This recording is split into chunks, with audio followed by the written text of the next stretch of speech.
Now to an unspoken epidemic in this country. Nearly 1 in 5 college women, 18%, experienced a sexual assault or an attempted sexual assault since starting college. Just this Friday, 4 former Vanderbilt football players were indicted on 5 counts of aggravated rape of an unconscious 21-year-old student inside a campus dorm room back in June. Earlier this month, Yale University released its semi-annual report that showed from January to June of this year, 6 students were found guilty of non-consensual sex. None of those students were expelled. One of them, just one, was suspended. Alexandra Brodsky is a 2012 Yale graduate, also a current Yale Law student, and S. Daniel Carter is the director of the 32 National Campus Safety Initiative. Thanks to both of you for being here with me. Alexandra, I want to start with you. You filed a complaint with the U.S. Department of Education, you and 15 other folks, back in 2011, which found that Yale failed to properly report sexual violent crimes. Where do you believe that universities are failing specifically survivors of sexual assault?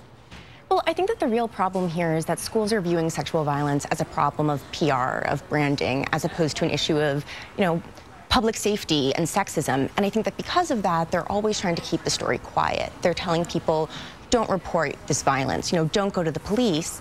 And that means that they don't really have the interests of the survivor at heart. They have the interests of, the school's admission statistics and the school's fundraising.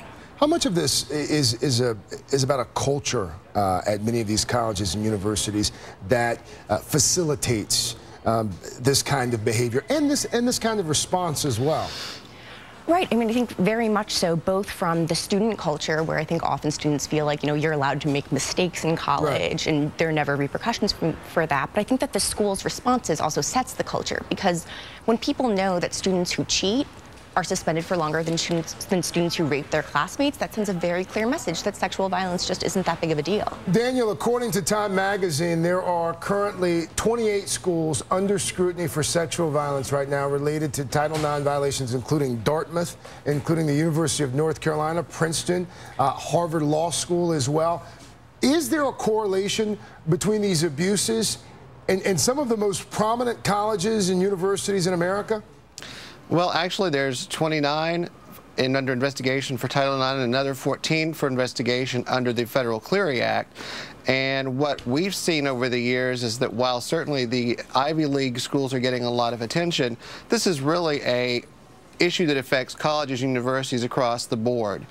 And we've seen that the 2009-2010 investigation by the Center for Public Integrity and National Public Radio really brought that to light, and it's a widespread issue.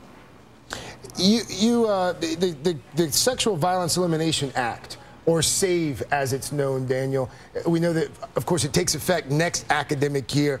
What will that specific piece of legislation do? The Campus Sexual Violence Elimination Act expands existing reporting requirements under the Clery Act to include intimate partner violence and stalking. It also expands victims' rights, and procedural rights for conduct hearings, and most importantly, it requires institutions to offer primary prevention education, which is basically instead of treating the disease, it inoculates against it. We want to change the culture on the front end that tolerates sexual violence so that we can actually begin to cut down on these numbers. And you mentioned that as many as 1 in 5 females are the victim of a rape or attempted rape during their time at college. Only 5% of those are reported. And that's because of the cultural barriers they meet. We want to start changing those cultural barriers so that more victims will come forward and we can start addressing this problem, and so that it will not be tolerated and we can have fewer incidents in the first place. Alexandra, you wrote something recently that quite honestly, I think should probably be required reading for all young ladies who are about to start college or university in this country. And I want to put a snippet up on the screen. This is what you wrote about when you tried to report an attempted rape. You say in part, quote, "In short, I was told to be a good girl. And for 4 years I listened because of our insistence on the femininity of victims. Even male and gender queer survivors are held to the good girl standard." What is the good girl standard?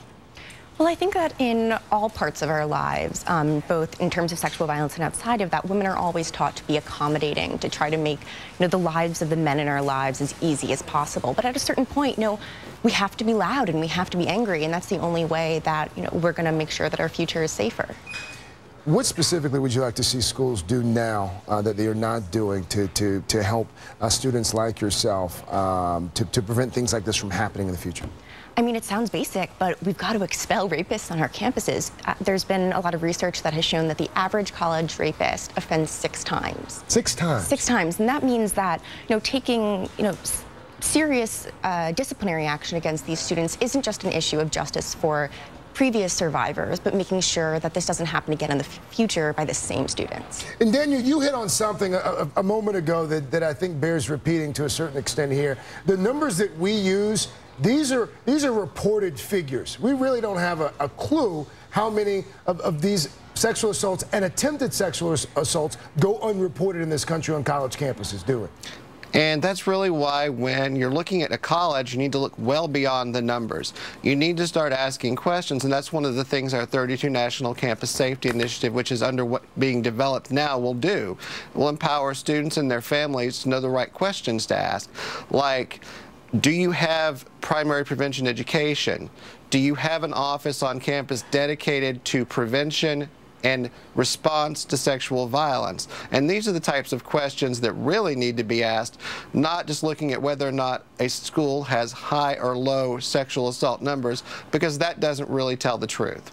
With a lot of folks getting ready to return to school, we wanted to have this conversation. Alexandra Brodsky, S. Daniel Carter, thank you both so much for being a part of it. Thank you, Craig.